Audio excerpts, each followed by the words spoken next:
Coming up in today's video, we're going to be talking about a huge story surrounding a new WWE signing. Also, in addition to that, an AEW star probably never wrestling again. And we got some MLW news. It's all coming up right here on the Ango Show.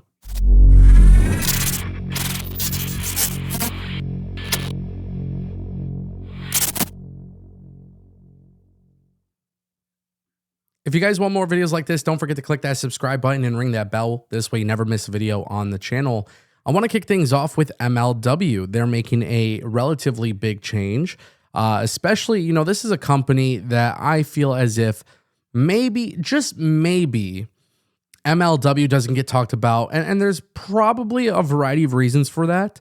I try to talk about MLW when there is things of relevance. And I find this to be interesting because I feel like this is a potential move that could actually help the company because they're moving their headquarters. Now, if you guys didn't know, MLW is currently based out of New York. However, the promotion actually confirmed today that they are moving their headquarters to Charleston, South Carolina, which is actually a really big deal because South Carolina, the South, I mean, everybody knows that professional wrestling has this very big association, obviously, to the South of the United States.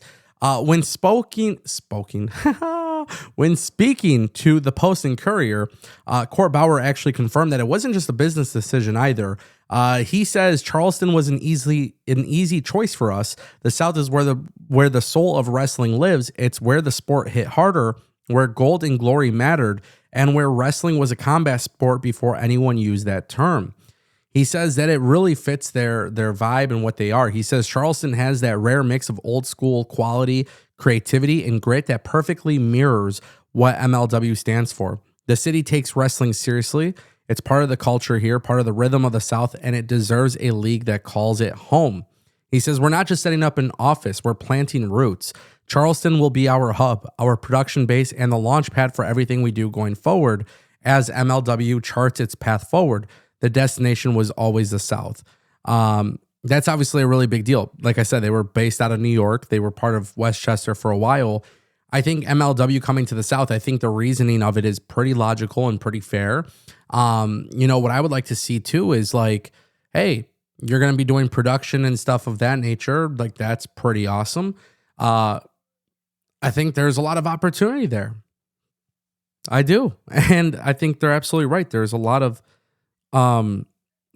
things that you can do with those resources that maybe otherwise wouldn't be there. So for example, in the South, it's not like we have these major corporations that exist, that have an office out there. So if you're setting up a home base for production and things of that nature, I just think it's a huge win. I think it's a really good thing for sure. That brings us to our next topic, Adam Cole not returning to AEW. Tony Khan was talking about this a little bit on the Ariel Helwani show. This is obviously some very sad and unfortunate news. But basically, Tony Khan really doesn't have confidence in Adam Cole returning to wrestling. And when he was speaking about this in the Ariel Helwani show, he made it very clear to prove that he's actually really good friends with Adam Cole. And more than likely, Adam Cole will still be part of the AEW family. But there's this huge issue in sports. It's not just professional wrestling, but in sports, concussion and head injuries happen, man, and people die from them, and bad things happen, and it's not good. And Adam Cole is somebody who, because of this concussion, there's a lot of questioning as to whether or not he could wrestle again. And AEW is not clearing him. Tony Khan's not clearing him. The confidence for him to return is very, very little. And I think because of that, it's very sad and unfortunate news. But I think we should kind of focus on what Adam Cole could do for AEW.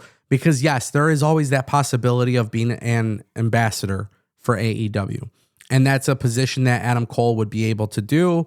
And that's very significant. But I think if you look at it from a different perspective, from the opportunities of, and maybe which Adam Cole could be a coach, a trainer, part of the creative team, part of the being an agent, producing matches and writing matches and doing things of that nature for AEW would be really significant. And there's a lot of talent there who could learn from Adam Cole. And if you are somebody who leaves a comment on this video claiming that Adam Cole is not a great wrestler, he's not a great talent, I very much strongly disagree with you. I do not agree with that sentiment.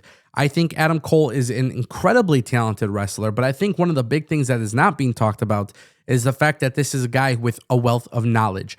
And also, that leads me to believe that maybe there should be a career for Adam Cole within the AEW games department. This is a guy who has significant interest in video games and content creation and streaming. And I think for Adam Cole, if you're an ambassador and you're also doing things for AEW games, there's always that possibility that when AEW launches their next game, whenever that may be, then Adam Cole could kind of be the forefront of that. And I think Adam Cole is a guy who also understands the video game industry. So logically, it just makes sense for him to be part of that.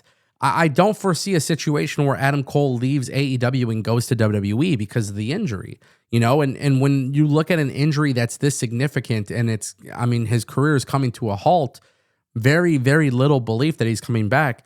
Him going to WWE doesn't make any sense.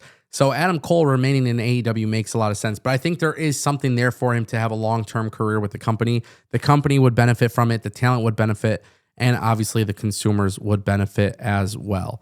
And that's very, very, very important.